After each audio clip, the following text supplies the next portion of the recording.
बुद्ध के पास उनका एक शिष्य आया और बौखलाए स्वर में बोला, जमींदार राम सिंह ने मेरा अपमान किया, आप अभी चले, उसे सबक सिखाना होगा।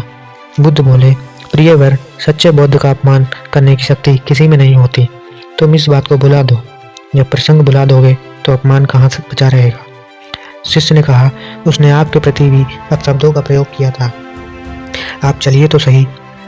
आपको देखते ही वह शर्मिंदा हो जाएगा और क्षमा मांग लेगा। इससे मैं संतुष्ट हो जाऊंगा।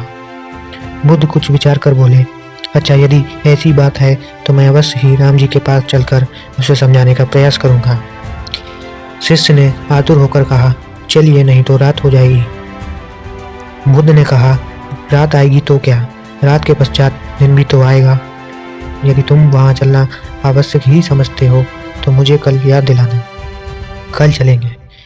दूसरे दिन बात आई गई हो गई। शिष्य अपने काम में लग गया और बुद्ध अपनी साधना में लीन हो गए। दोपहर होने पर बुद्ध ने शिष्य से पूछा, आज राम जी के पास चलना है?